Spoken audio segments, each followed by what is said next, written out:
Making the Sunday sauce, the meat, all the vegetables are in. Now I'm gonna put our sauce in. This is the one that we made this summer with Samantha and Justin. Justin. And that's it. Now we're gonna let this simmer for maybe 5-6 hours, and then we're gonna eat Sunday pasta. All right, so I'm making meatballs. These meatballs, I'm gonna fry them first, and then I'm gonna finish them in the oven, and then I'm gonna finish them even more in the sauce itself.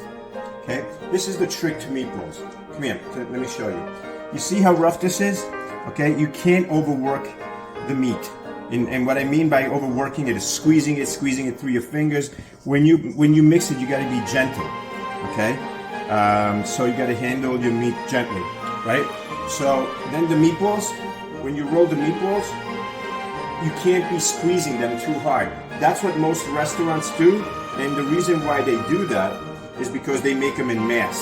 You know, they put them through a, that machine, that mixing machine that looks like, that KitchenAid machine, the mixer.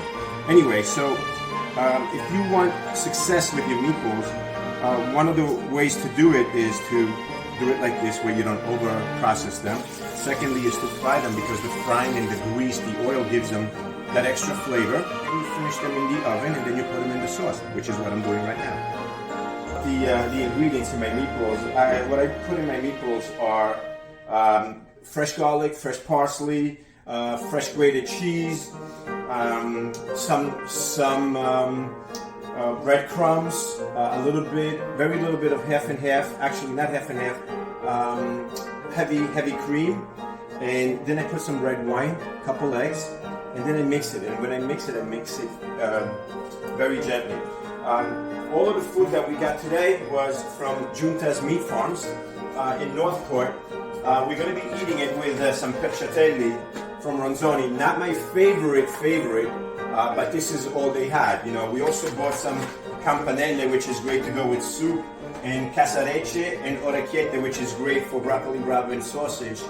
This is a great pasta. Barilla makes a decent product also. So that's really it.